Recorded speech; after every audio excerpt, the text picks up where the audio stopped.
Oui. Oumia. Tu veux bien voir un patient Mais bien avec sûr, moi? bien sûr. Parce qu'un patient qu'on a prévu pour la chirurgie, c'est un patient qui a déjà été opéré en 95. Oui. Et là, comme tu vois, il a une récidive, une néocrose très très importante qui Oui. va de la safine Oui. interne. Oui. Et avec des complications, bien sûr, ça va pas être simple pour la chirurgie, mais je sais que tu vas faire un effort. C'est Regardez. sûr. Non, et regardez, puis c'est une regardez, chirurgie regardez. urgente, hein, parce Ouais. qu'en bas. Regardez, c'est Ah oui, vraiment... oui, oui, oui, oui, oui, Donc, oui, oui. C'est un cas historique. Hein. Oui, c'est un cas historique. Ce patient, effectivement, il a d'abord un facteur de risque très important, c'est ces petites boules qui sont en bas. Ces petites boules qui sont en bas, ce sont des veines qui sont remplies de sang et qui sont très très superficielles. Donc il suffit d'un choc et cette veine peut se rompre et donner une hémorragie. Pourquoi c'est aussi dilaté en bas? C'est très dilaté en bas parce que tout le sang, au lieu de monter, comme l'a vu Oumnia, descend vers le bas et s'accumule en bas. Ce qui s'est passé, c'est que lors de la première intervention qui a été faite ailleurs, le robinet qui alimente les varices n'a pas été convenablement fermé et pendant toutes les années qui sont passées, le sang s'est accumulé en bas.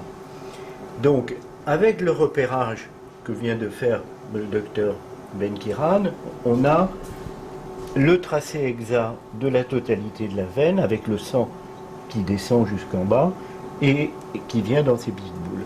Il faut donc aborder en haut pour fermer ce robinet. C'est pas toujours facile quand il y a déjà eu une intervention après, mais c'est le geste fondamental. Il faut le fermer. Quand il aura été fermé, ces veines vont se vider. Et à ce moment-là, sous anesthésie locale pure, c'est-à-dire on fait une anesthésie comme chez le dentiste, on endort juste autour de la veine et on enlève toutes ces veines qui sont malades et on va préserver l'avenir de la jambe.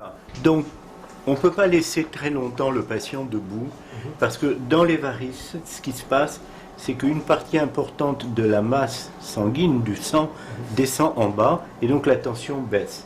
C'est pour ça qu'on a allongé le malade.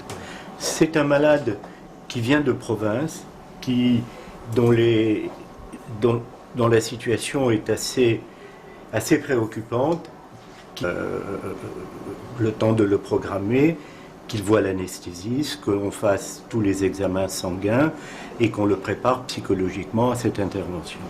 On va aujourd'hui opérer une patiente en chirurgie ambulatoire, donc sans hospitalisation, de ses varices saphènes internes. C'est une patiente jeune qui a un double problème, qui a d'abord le problème esthétique de varices importantes, visibles, et des douleurs au niveau des jambes.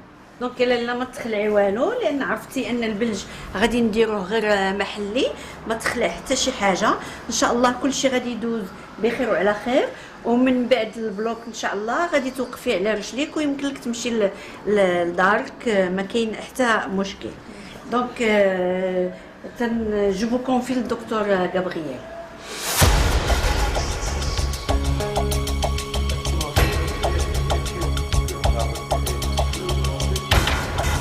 السيداسيون هو بنج خفيف ماشي موضعي، هو بنج عام ولكن خفيف. دونك هو اللي درنا عند هاد السيده ما كتحس بحتى شي حاجه اي ميم طون مرخيه ويمكننا نفيقوها الا بغينا نهضروا معاها ونسولوها هي فايقه ولكن ما كتحس بوالو.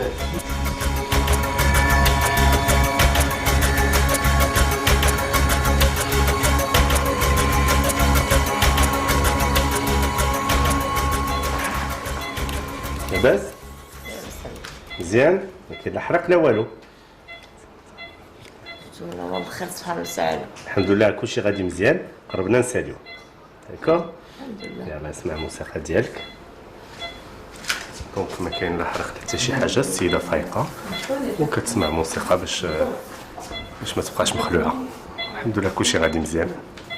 Alors donc, voilà une partie de la veine saphène qui a été enlevée.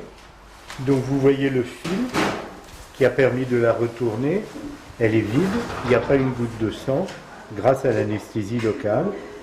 La patiente a juste un bas de contention. Donc elle va pouvoir mettre des chaussures normales, se lever et marcher. Elle va remonter dans sa chambre, elle va se reposer 1 heure ou 2, et puis elle va rentrer chez elle. Vous voulez vous lever un petit peu? Doucement, très, très doucement au début. Hein. Il faut que tous les mouvements... Là, on va descendre, doucement. Il faut tout faire très, très doucement au début.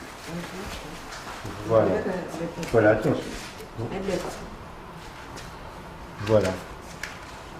Donc là, c'est ce qu'on appelle vraiment la chirurgie ambulatoire, donc la chirurgie debout, où les malades sortent aux États-Unis, ça s'appelle le one day surgery.